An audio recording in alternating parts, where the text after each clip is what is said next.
Ini ang Digicast Negros 10, ang top 10 nga balita sa Negros Island Region. Amo ni dulong sa inyo. Kagyaring atong top story subong nga adlaw, June 15, 2026.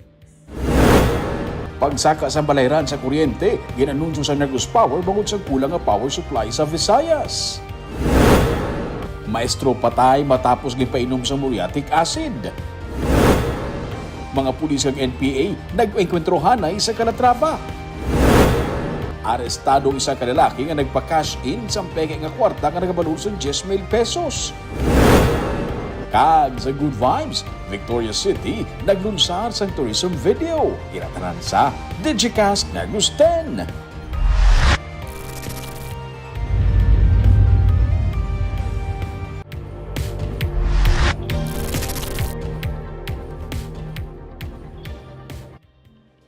Sa number 10, may good news kag may bad news. Ang good news, ang diesel mag-roll back sa Martes. Pero ang bad news, ang gasolina, masaka na naman ang bili. Ginanunsyo sa Department of Energy sining Lunes nga may rollback sa presyo sa diesel. Yara sa 3.71 tubtub 5.71 pesos sa kada litro ang inubo sa bilis ng diesel sumugod sa Martes nga adlaw. Para sa gasolina naman, humalin 32 sentimos tubtub piso kag 68 sentimos ang isaka. Kag ang kerosene naman 50 sentimos tubtub 2 ka piso kag 50 sentimos ang rollback. Ang Department of Energy sa gihapon na nagadikta sang mangin presyo sa produkto petrolyo samtang na paidalong pa ang Pilipinas sa State of Energy Emergency.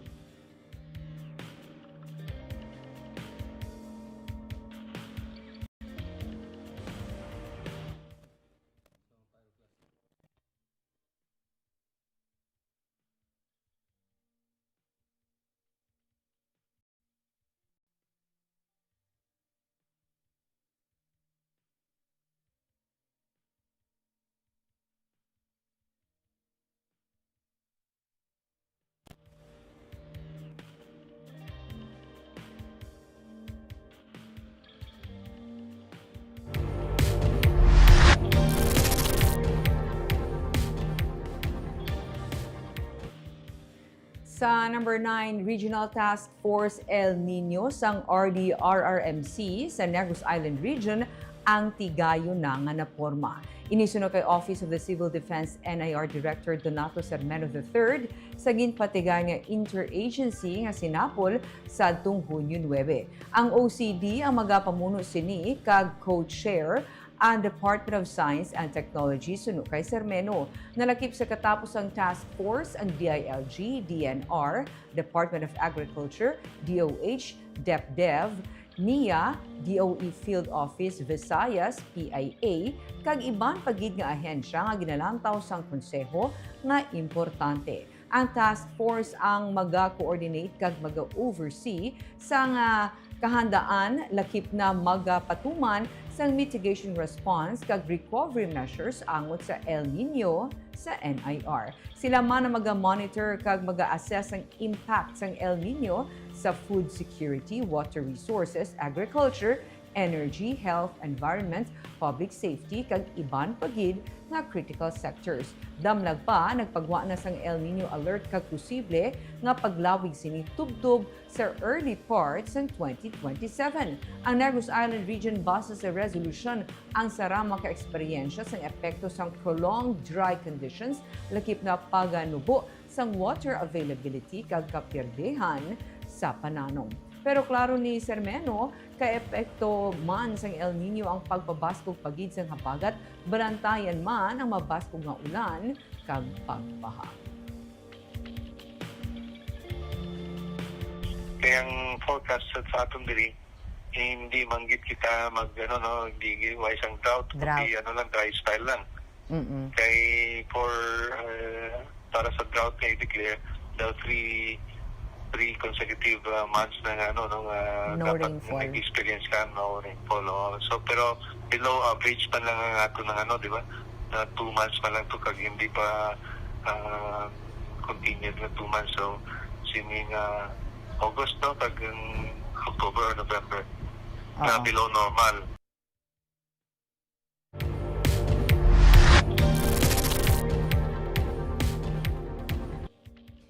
Sa number 8, cash incentive para sa mga may Latin honors na taga Bacolod, ginaduso sa SP. Napasa na sa first reading ang isa ka ordinansa sa sangguniang panlungsod sa Bacolod City nga magahatag sang cash incentives para sa mga may Latin honors. Ginsili ni Councilor Jason Villarosa, ang author sang among ordinansa, 10,000 pesos ang ginaduso nga cash incentive para sa mga magagraduate nga summa cum laude. Samtang 5,000 pesos naman sa magna cum laude kag 3,000 pesos sa cum laude. Pagklaro man sini nga limitado lamang ini para sa mga residente sa Bacolod City.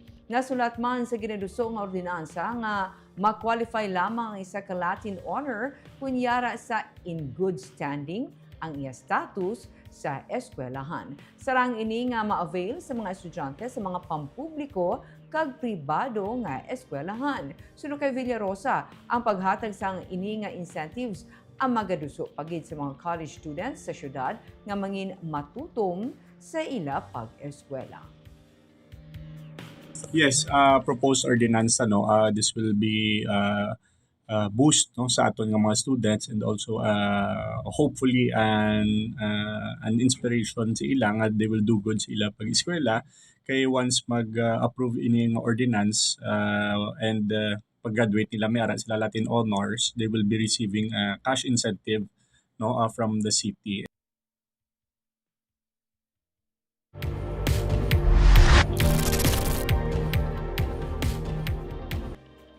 Sa number 7, arestadong isa ka lalaki nga nagpa-cash in sang peke nga kwarta nga nagabalor sang 10,000 pesos. Kaso nga estafa kag pagsupak sang Section 9 sang Republic Act 11235 ukon paggamit sang motor sa paghimo sang krimen. Ang mga kaso nga ipasaka batok sa manug-install sang atop nga nadakpan matapos maggamit sang peke nga kwarta. Domingo, Hunyo 14, sa nagpa-cash in sa isa ka mobile payment services app ang 24 anyos na suspect sa isa ka tiyangge sa barangay Mailum, Bagos City. Mayo lang kay natukiban sa tag-iya ka tiyangge nga peke ang 10,000 pesos na cash nga igabayad kuntani sa lalaki kag wala niya pa na-confirm ang transaction. Ginpunggan nilang lalaki nga naka-helmet, nakasuksok sang mask, naka-long sleeves, kag may service nga motorsiklo. Sunod sa lalaki, hindi iya ang kwarta kaghalin ini sa iyang amigo. Ang suspect ang taga-barangay Napoles sa Bagos City. Kag sang Mayo 18 lang, nakapauli gikan sa Libertad Poblacion sa South Cotabato. Nagpanugya naman ang kapulisan sa mga store owners nga busi siyon sang maayo ang bills nga ila nagakabatunan agut hindi mabiktima sang peke nga kwarta.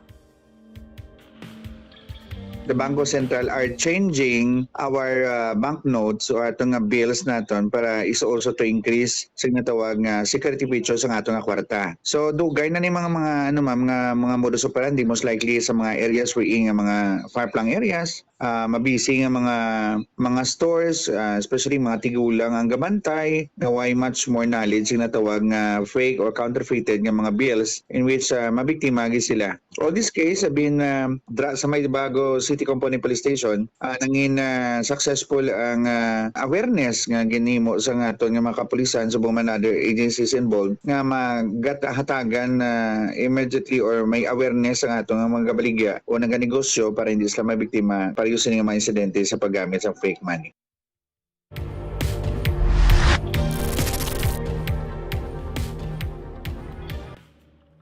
Sa number 6, mga pulis kag NPA nag-engkwentrohanay sa Calatrava. Subong nga adlaw ginpadayon ng clearing operation sa lugar sa sitio Kabalagnan, Barangay Lalong sa Calatrava, kundiin nagbaylohanay isang lupok ang katapos ng Regional Mobile Force Battalion kag ginalagar New People's Army Domingo sang hapon, Hunyo 14. Papauli ng 8 ka personnel sang 1st Platoon, 2nd Maneuver Company matapos ang ginpatigayon nga barangay visitation sa ilang makaengkwentro ang kapinapulo ka mga rebelde. Madasig naman nga naka-augment ang Quick Reaction Team sa 2nd Maneuver Company kag na-extract ang operating team sa area. Ginsiling ni Police Captain Jesus Alba, luwas sa katalagman, kag na-account ang tanan nga personnel sa Regional Mobile Force. Nakuha sa encounter site ang isa ka naguba nga caliber .556 rifle base sa report sang pulis. Kabig ang area nga infiltrated sa mga rebelde suno sa hepe bangod may duha ka mga residente sa Barangay Lalong ang nadala sa 19 ka mga napatay sadto sa engkwentro sa Barangay Salamanca sa Banwasang Tuboso sa tinalikdan nga Abril 19. Nagpanawagan naman ang barangay captain sang Barangay Lalong nga si Ruel Liagano sa mga armado nga untatan na ang kalakasan bangod sa trauma nga ginahatag sini sa mga pumuluyo. So, amo to akong panawagan sa mga gahimo sang pagpaniro sa amon. Ako gapasalamat ko nga way nyo kuman din tiro gin patay, pero ang akon ayo sa inyo kung tani distansyahan nyo ang akon barangay. Bay ko kabalo kung NPA ka mo or hindi man ka mo NPA, basta kung sino ka mo, maluoy ka mo sa akon pumuluyo, kay nagakakugmat na gid sila kag nagakalatruma tungod sang mga nagakalatabo. Kag way gi ko na namian sa inyo ginaubra diri sa Barangay Lalong. Muna nga kung pwede lang distansyahan nyo ang mga pumuluyo diri kay gahatagi ka mo sang kagamo. Muna.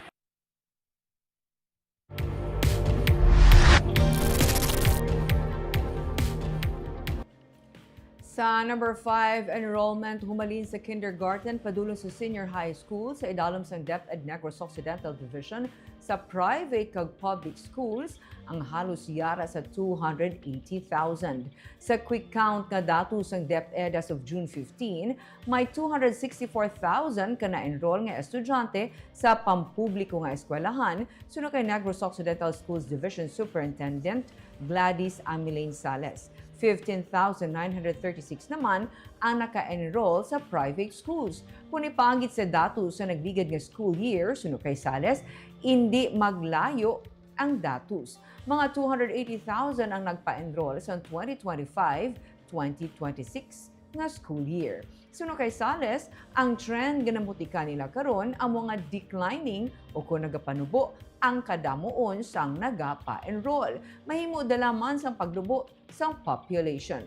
May programa karon ng DepEd upod sa mga barangay. Naga-coordinate sila sa mga barangay para sa mga kabataan nga napaslawan makabalik eskwela. Suno kay Sales, ini sila ang ginapalocate kag ginaengganyo nga magbalik sa klase kag kun may kabudlayan pagid ginapatuman na lamang ang alternative delivery mode of learning para mahaylo ang pagpadayon sang pag-eskwela sang kabataan.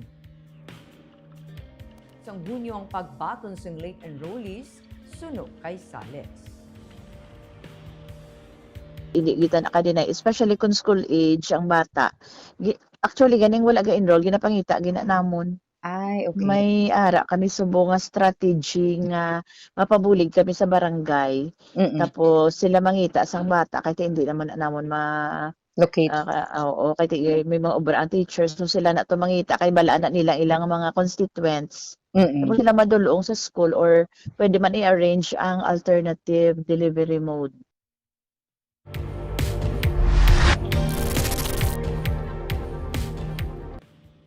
Sa number 4, mga residente sang Araw Relocation Site nga wala sang kuryente na ngayo bulig sa syudad.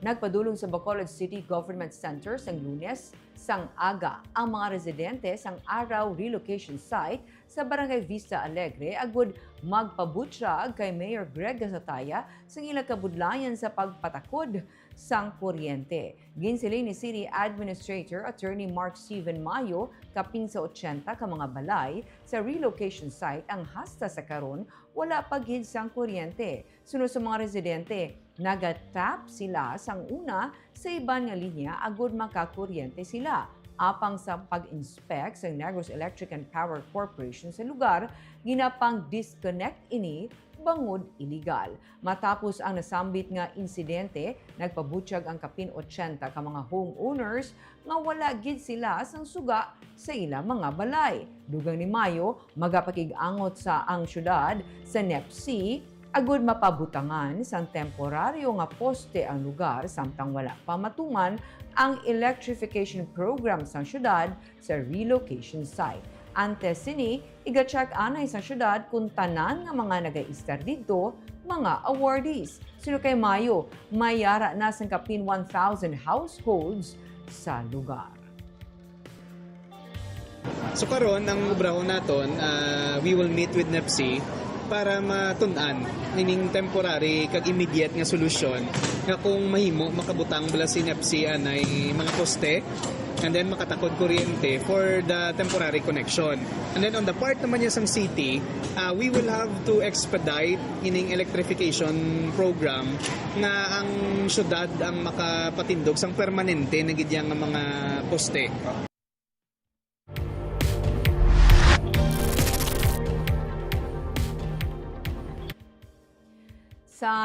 3, maestro patay matapos ginpainom sang muriatic acid. Napasaka na subong nga Lunes, Hunyo 15 ang kaso nga murder batok sa 24 anyos nga estudyante may angot sa pagpatay sa isa ka maestro sa Barangay Alihis sa Bacolod City. Apang sunod kay Police Captain J.R. Reyes, ang hepe ng Station 7, maga-avail isang preliminary investigation ang suspect na college student kundiin magasabat ini sa sulod sa napulo ka adlaw sa complaint batok sa iya. Sang Biyernes may nabatian nga komosyon kag linagapok ang mga tupad balay sang biktima rason nga nagtawag sila sang pulis. Sa mogali nga tion, ginaguba na sang suspect ang kisame sa pagtinguha nga makagwa. Pag-abot sang pulis, ilan naabtan ng suspect nga yara pa sa sulod sang balay kag didto man nila na diskubrihan ang bangkay sang biktima. Base sa inisyal nga investigasyon, ginpainom sa muriatic acid ang maestro. Isa na katuig nga kilalahay ang suspect kag ang biktima. Makapila naman ka beses nga nagakadto ang suspect sa balay sang maestro. Sa pagkadakop sang suspect kag pagpasaka sang kaso sa iya, makabig na ini nga crime solved suno sa hepe. Ang ato mga community, yung mga neighbor, nakabati sila sa mga kalabog, sang siguro mo to ginguba niya ang ceiling. So amo na nga nag-report sila sa pulis. May komosyon. Pero pag-abot naton, amo na kasapuan naton dito. Dako gid ang factor, kag dako gid ang kuan sang aton komunidad, kung mayara gid nga cooperative operation sang aton nga komunidad, the swift response sang aton nga police kung may mga information.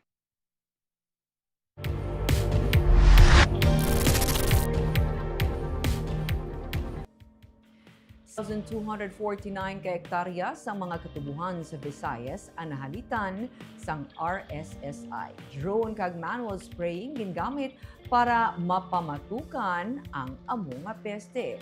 Sa datos sang Sugar Regulatory Administration as of June 5, may 1,108 ka mga sugarcane farmers ang apektado sang red striped soft scale insect sa 195 tanan ka mga barangay sa Visayas. Ang Negros Occidental ang nagapabilin nga labing apektado kung sa diin masobra sa 2,000 ka hektarya sang katubuhan ang ginaatake sang RSSI. Suno sa SRA, ang Bago City, La Casillana, kag Murcia ang ginakabig nga mga major hotspots sang infestation. Ang Bago City ang may pinakamalapad nga area nga apektado sang RSSI, 406.02 ka hektarya. Ang La Casillana mayara sang 226.36 hectares, kag ang Cadiz City may 216.7 ka-apektado nga hektarya sang katubuhan. Magamay ang apektado nga katubuhan sa Negros Oriental, Iloilo kag Capiz, pero nagalapad man ang infestation. Kung ipaanggit sa nagligad nga report sadtong May 29, nadugaan sang 460.55 hectares pagid ang nahalitan sang RSSI paglabot sang June 5 o kung sa sulod lamang sang isa ka semana.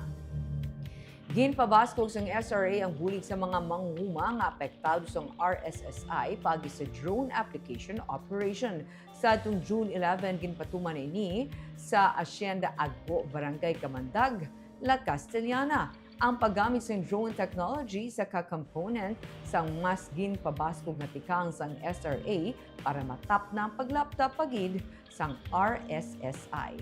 Pagi sa aerial spraying tools kag serbisyo sang skilled personnel, mapabaskog ang away kontra sa RSSI.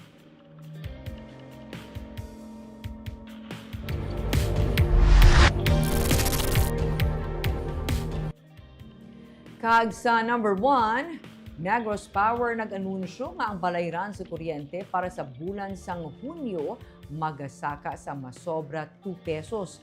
Posible nga magasaka pagid ini sa masunod nga mga binulan. Ang rason, mahal man ang baligyanay sa supply sa kuryente bangod ginakulang. May report si Richard Caballero. Sumugod buwas nga adlaw, Hunyo 16. Ipatuman na sang Negros Electric and Power Corporation ang 2.46 pesos per kilowatt hour nga saka sa sukot sang kuryente para sa mga residential consumers. Sa bulan sang Mayo, yara pa lang sang 11.38 pesos ang presyo sang kuryente. Apang buwas, magasaka na ini sa 13.84 pesos per kilowatt hour. Inibangod sa kakulang sa supply sang kuryente sa bug-os nga Visayas, nga nagtugaman sa pagmahal sang generation cost sang NEPC. In fact, we have projected another round of increase by next month. It's because this cover, as what I mentioned, is April 26 to May 25. The problem is only take effect last May 12. But take note, starting May 26 until now, as we speak right now, there is still ongoing insufficient capacity. Kung magpadayon ang kakulang sang supply, posible nga magsaka pagid sang duga nga piso tubtub 2 ka pesos sa bulan sang Hulyo. Nangin sunod-sunod ang pagpaidalom sa Visayas grid sa yellow kag red alert. Bangod sa kakulang sang power supply sa Visayas kag bangod man sa pag-shutdown sang pila ka mga planta. Isa pagid sa ginalantaw sang NEPC nga rason sa pagkulang pagid sang power supply nga magaresulta sa dugang pagid nga saka sa bilis sang kuryente sa masunod nga bulan, amo ang 7.8 magnitude nga linog sa Mindanao nga nakaapekto man sa mga planta. Sumugod Mayo 12 tubtob Mayo 25, may 3 na kaplanta sa Visayas ang nag-shutdown, samtang may 19 naman kaplanta sa Luzon. Ini ang nagresulta sa pagkulang sa supply sa Visayas nga nangin rason sa asod-asod man nga rotational brownouts. So there are two things. So number one, if the supply component, which is the generating capacity, which is the beyond of the control of Negros Power, once there is still a lack in terms of capacity currently now, we expect a higher rate for the next few months. It's because this is the, we can say this is a national problem. It's because not only Negros Power is affected by this insufficient capacity, but for the entire Visayas area. So this is something that we need to address, that we need additional capacity in the Visayas for the sake for us to have a better competitive rate and sustainable electricity. It's because the highest cost of power is no power at all. Suno sa Negros Power, nagasaka ang demand sang kuryente sumugod las 2 sang udto, tubtob las 12 sang kaagahon. Bisan may El Nino alert nga ginaabiso ang Pag-asa, nagahaylo ang NEPC sa mga konsumidor nga magkinot sa kuryente, ilabi na nga nagapadayon pa nga wala naga-operate ang pila ka mga planta sa pungsod. Here, we're appealing to the consumers that hopefully they can limit and mitigate its impact by simply as to conserve energy by proper utilizing sa ating mga appliances. Then siguro basic man pag-conserve like turning off the lights, proper ventilation. Ini ang pinakamataas nga pagsaka sang kuryente sa sininga tuig. Kung madugangan na ang supply sang kuryente sa pungsod, may posibilidad naman nga magnubo naman ang bilis ini sa masunod nga mga binulan. Richard Caballero para sa Digicast Negros.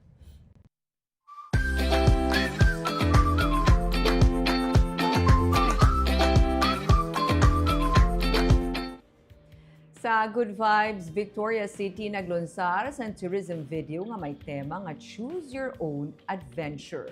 May istorya ang tourism video sa Victoria City. Isa ka solterito nga ang paghampang sa games online ang ginakasakuan kag daw wala na gana sa pag-upod sa pamilya nga maglagaw. Gani daw computer game man ang tema sang Choose Your Own Adventure na theme sang music video. Daw mga characters sila sa game sa ilabilog na pamilya samtang ginakatuan ang mga lugar nga ginapabugal sa syudad pareho sa Gawahon Eco Park kung sa diin may yara sang waterfalls kag pwede pa mag-birding. Nanarisari nga mga species ang pispis ang sarang makita diri gani ginabalik-balikan sa mga photographers. Makita man diri ang iban pagid nga kalingawan sa syudad pareho sang kayaking kag ang pagpanglakaton sa mangrove plantation.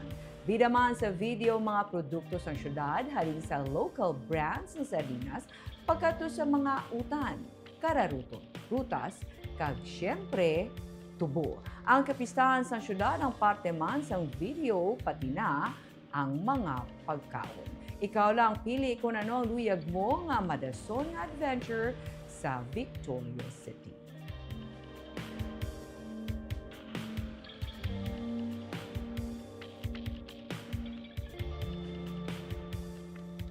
Kag of course kita naga-shout out sa aton nga mga live viewers kay Shona Pagran. Good afternoon Negros, watching from Kuwait. Shona Evangelista Caredo. Maayong hapon Digicast Negros, watching from Singapore. Mating Gears, good afternoon Digicast Negros. Jinky Dialagdon, good afternoon Digicast Negros. Good afternoon man sa imo ma'am. Gerardo Marquez, maayong hapon Digicast. Joe Elentorio, good afternoon everyone and Digicast NIR, watching from Mega Manila. Romel Mahilom Galio, hambal niya good PM Ma'am Barb. Hi sir, maayong hapon man sa imo. Marvy Cipriano Aquino, good afternoon Digicast Negros. Good afternoon Ma'am Barbara, watching live from Silay City. Hi sa mga taga Silay. Shout out sa misis ko nga si Eileen nga nagalantaw man sa Facebook Live. Hi kay Ma'am Eileen. Jessery Garucha Hevero, maulanon nga hapon ka Digicast. Ma'am Barbara, ay wala pa tiga ulan sa amon nga side ma'am. Kag sa tanan nga staff sa Digicast Negros, please shout out kay Ed Lawrence Caceres. Happy birthday. Oh, happy birthday, sir. Salamat gid hambal ni ma'am. Gloria Bantigue, good afternoon Digicast NIR kag Ma'am Barbara Mijares, watching from Pulupandan. Wala ang tamin na miss out. So good afternoon sa tanan. May-ari pagid. Okay. Grabe si Search Village Community. Message from the villagers. Si Mrs. Barbara ay is officially the village newscaster. Hi sa mga taga Search Village Community.